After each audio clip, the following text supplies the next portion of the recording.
Sekarang saya sudah pakai baju ihram.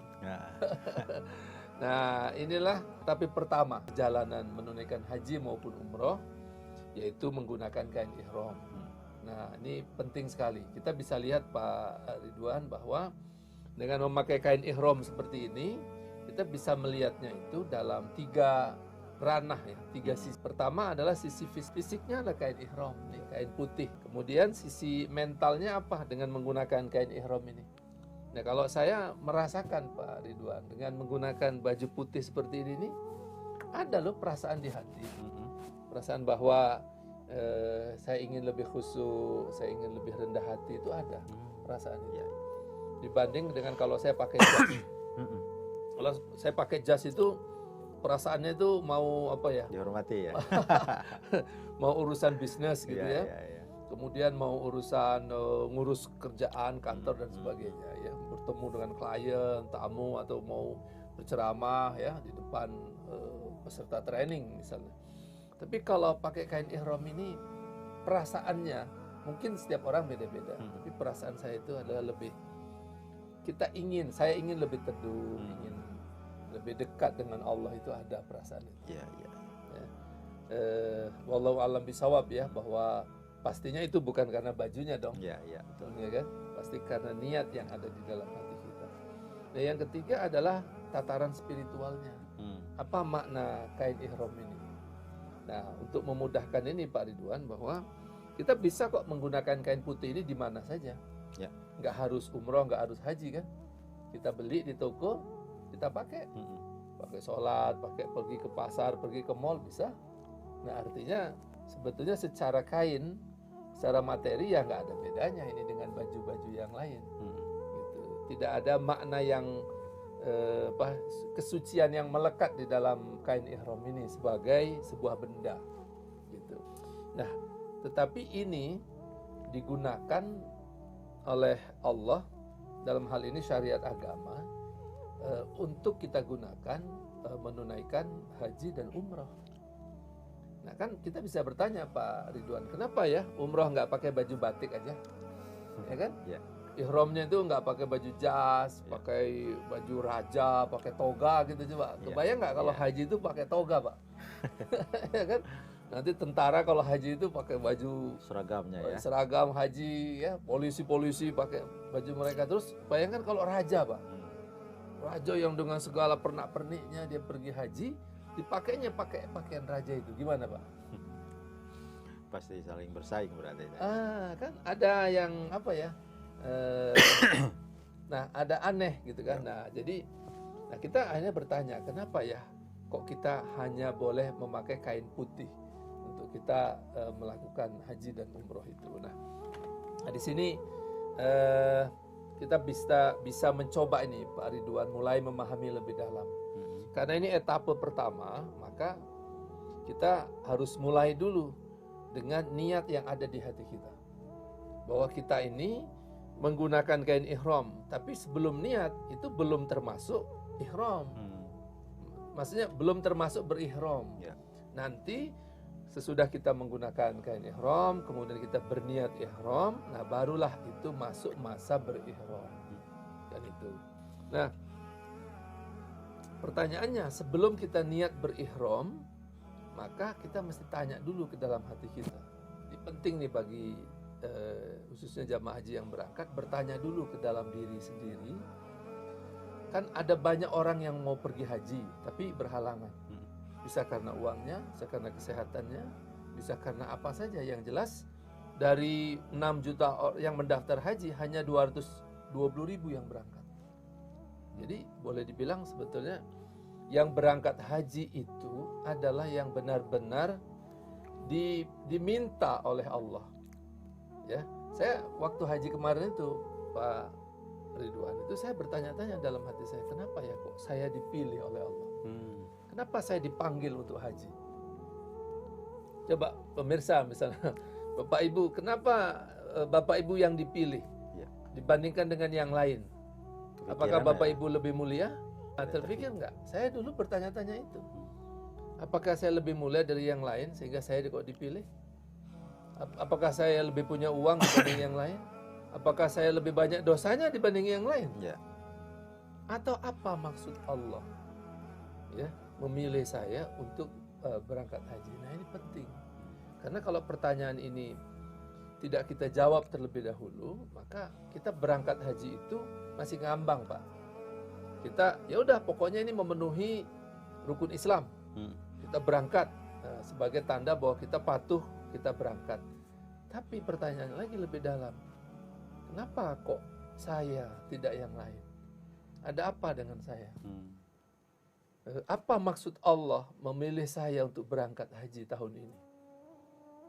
Ya. Nah, pertanyaan ini akan sampai kepada sebuah jawaban, Pak Ridwan, bahwa Allah memilih kita untuk berangkat haji itu pasti bukan tanpa sebab, pasti bukan tanpa tujuan, pasti ada maksud yang Allah inginkan pada diri kita. Tentu maksud itu Allah yang lebih tahu, tetapi kita yang diberikan kesempatan oleh Allah untuk berangkat ini mesti menjawab dengan sebaik-baiknya dan setulus-tulusnya. Menurut saya, Pak Ridwan, menjawabnya itu nggak bisa dengan hanya akal pikiran. Menjawabnya itu adalah dengan kerendahan yang sangat di dalam hati kita, kerendahan hati yang sangat mendalam Dengan mata batin ya. dan mata batin. Kita hanya bisa merenungkan itu di dalam sholat kita, dalam sujud kita. Kita hanya bisa merenungkan jawaban itu ketika kita berdoa di atas sajadah. Ya Allah, mengapa saya yang dipilih untuk berangkat haji? Apa yang Engkau inginkan dari diri saya ini, ya Allah, sehingga saya harus berangkat? Nah, pertanyaan itu akan menjadi awal ya untuk nanti kita berniat. Contoh nih, Pak Ridwan. Kalau saya merasa dipanggil oleh Allah untuk berangkat haji karena saya merasa saya banyak diberi nikmat oleh Allah. Ya, saya merasa banyak diberikan karunia oleh Allah sehingga saya berangkat. Nah, berangkat saya itu berarti saya untuk memenuhi rasa bersyukur saya pada Allah sehingga saya tunduk patuh ke sana. Tapi kalau niatnya itu ya mungkin saya karena banyak dosa saya ini sehingga saya berangkat ke sana adalah supaya saya bisa meminta ampun. Ya kan? Nah, tapi ada satu jawaban lagi, Pak Ridwan, kenapa saya dipanggil oleh Allah ke sana? Mungkin Allah punya maksud bahwa setelah kita pulang haji itu kita diminta oleh Allah untuk melakukan apa dan seterusnya. Jadi ada tujuan yang Allah maksudkan ke dalam diri kita sehingga kita diminta ke sana. Kan kita tahu ada beberapa panggilan dalam hidup ini, Pak Ridwan. Panggilan azan, ya kan? Itu sehari 5 kali, Pak. Ya. Ya kan? Panggilan sholat Jumat bisa juga. Nah, kemudian ada panggilan maut, ya kan? Kalau kita dipanggil meninggal kan kita dipanggil, ya saudara kita sudah dipanggil ke hadirat Allah. Ada sebelum panggilan maut ada, Pak, namanya panggilan jihad, nah, dan juga panggilan haji. Jadi kalau diurutkan panggilan sholat, panggilan haji, panggilan jihad, panggilan maut. Ya, orang mengatakan bahwa panggilan maut ini nggak bisa ditolak, panggilan yang lain bisa. Sebetulnya harusnya kita menganggap bahwa semua panggilan Allah adalah panggilan yang harus kita patuhi dan kita dengarkan, kita ikuti.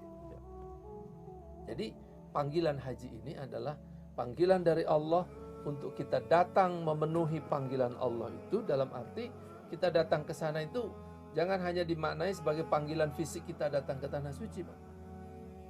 Ya. Kalau hanya fisik kita datang ke sana, kemudian kita melihat tanah suci di sana, kita melihat Ka'bah, kita melihat Arafah, kita melihat Musdalifah, kita melihat Mina, kita hanya melihat gedung-gedung aja. Ya. Kalau kita datang ke sana hanya fisik kita hanya melihat panas. Kita bahkan menantikan hujan di sana. Kita hanya melihat air zam-zam dan kurma. Kita yang datang ke sana adalah panggilan kepada jiwa kita, Pak. Jiwa kita lah yang dipanggil oleh Allah, ruh spiritual kita yang diundang oleh Allah ke sana untuk menyaksikan, untuk bersaksi, ya, untuk mendengarkan Sang Maha Pencipta ruh kita itu sendiri. Jadi kita datang ke sana untuk kita mendengarkan apa maksud Allah, apa kehendak Allah atas diri kita dan kehidupan kita. Jadi ucapan labbaik Allahumma labbaik bukan melulu dijawab aku memenuhi panggilanmu ya Allah dengan fisik kita, tapi adalah memenuhi panggilan Allah dengan mental kita, dengan ruh spiritual kita ke sana. Targetnya apa? Kita harus mampu menemukan di dalam sana, Pak Ridwan, bahwa siapa diri kita yang sebenarnya. Ya kan? Siapa diri kita di hadapan Allah, siapa diri kita di hadapan manusia, apa maksud Allah menciptakan diri kita hidup, apa maksud Allah pula memberikan kita setelah kita pulang haji nanti, apa yang harus kita lakukan. Nah, semua pertanyaan-pertanyaan ini harus dijawab sebelum kita berniat, Pak. Supaya apa? Supaya niat kita nanti bulat. Tekad kita adalah tekad yang bulat pergi haji itu. Itu ke sana arahnya, Pak Ridwan. Nah, jadi mengapa kita menggunakan kain ihram? Ini mesti kita bahas, Pak. Ya. Ya kan? Kenapa nggak pakai jas seperti Pak Ridwan gini? Iya. Oke, saya mau tanya Pak Ridwan, kalau kita pakai jas, apa atribut yang melekat dalam jas itu, Pak? Perasaan apa yang melekat? Ada kebanggaan ya? Kebanggaan. Buktinya kalau kita datang ke kantor, coba ada teman datang ke sana pakai sendal jepit, pakai kaos, nggak diterima masuk, Pak. Tendang sama satpam ya. Iya. Kenapa? Pakaian memang ada nilainya, Ya, Pak. Badan kita itu pada bajunya, kehidupan kita itu pada ucapan kita.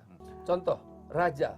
Raja itu bajunya beda, Pak. Kenapa baju raja nggak sama dengan yang lain? Kenapa wisuda mesti pakai toga? Karena ada atribut yang melekat di dalam pakaian. Begitu juga misalnya orang kalau bajunya mahal, orang kalau bajunya desainnya itu bagus sekali. Nah, sehingga di dalam pakaian itu melekat atribut-atribut.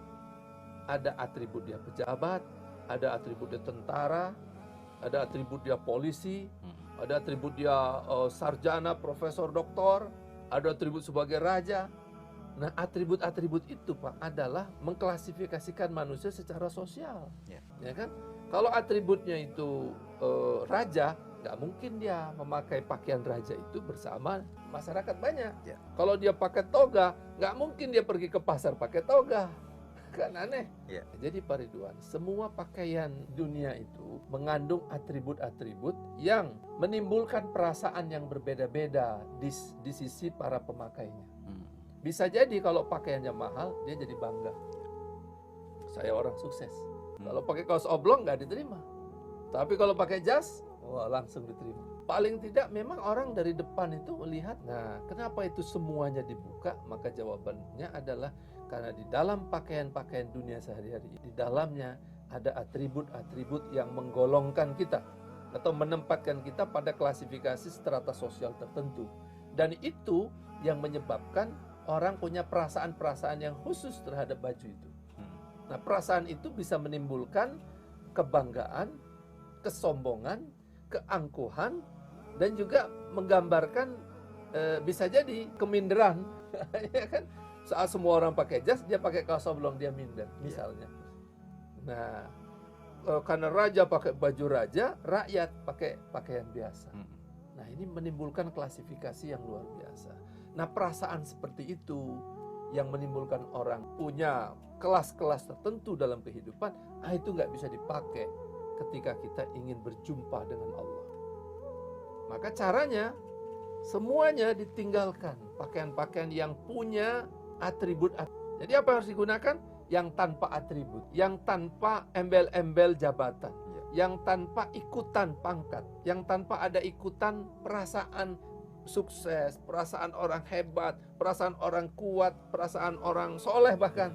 Harus pakai pakaian yang free, bebas dari semua atribut-atribut yang bisa jadi ada tepuk tangan dan pujian penghargaan di sana.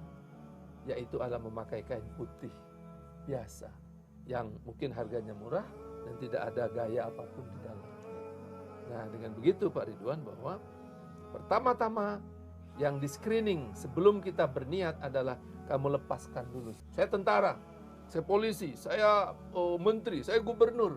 Begitu saya mau pakai bagian ihram, saya harus lepaskan semua. Atribut-atribut tadi ya. Atribut sosial itu saya lepaskan semuanya, dan kini saya datang sebagai diri saya. Siapakah diri saya? Nah, itulah yang saya harus temukan di dalam nanti sesudah saya berniat ihram, kemudian saya berjalan menuju tanah suci. Ketika sudah perasaannya zero seperti itu, maka kemudian saya akan mengatakan labbaik Allahumma labbaik. Ya Allah, aku datang untuk memenuhi panggilanmu ya Allah. Aku di situ bukan cuma aku nama saya. Bukan aku jabatan saya. Bukan aku pangkat saya, ketampanan saya, kecantikan saya. Bukan. Aku di situ adalah aku yang spiritual. Aku yang tidak ada ego emosional, yang tidak ada ego kesombongan, ketinggian hati, tidak ada. Aku di situ adalah aku yang sangat rendah hati. Yang merasa bahwa diri saya bukan siapapun. Diri saya bukan jabatan saya, kedudukan saya, kebanggaan saya, kekayaan saya, bukan. Saya datang dengan diri saya seadanya dan saya memenuhi panggilan Allah. Dan kita mengatakan labbaik Allahumma labbaik, ya Allah, ruhku, jiwaku datang untuk menghadapmu ya Allah. Maka kita lanjutkan dengan perkataan, terimalah aku ya Allah. Terimalah diriku ini. Labbaik Allahumma labbaik, ya Allah, aku datang memenuhi panggilan. Itu sebagai yang pertama, Pak Ridwan. Saya tambahkan, Pak. Dengan begitu niat kita adalah niat yang tulus dan ikhlas, Pak. Begitu kita, ya Allah, aku datang memenuhi panggilanmu.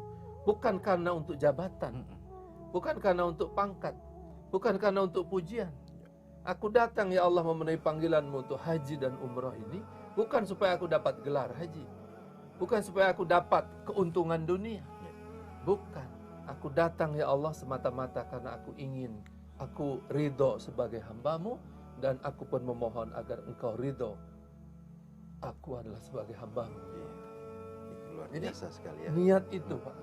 Niat itu yang dilambangkan dengan kain putih yang bersih ini. Maka niat kita pun tulus. Niat kita suci. Dan benar-benar lillahi ta'ala. Wa atimul hajja wal umrata lillah. Dan sempurnakanlah niat haji dan umrohmu itu hanya karena Allah. Jadi di dalam hati kita tidak ada pikiran dan tujuan lain, Pak. Di dalam jiwa kita, pikiran kita, kita khusyuk bahwa kita datang memenuhi panggilan Allah. Seolah-olah Allah itu ada di hadapan kita dan kemudian kita mengatakan, ya Allah, aku datang menghadapmu, ya Allah. Terimalah aku.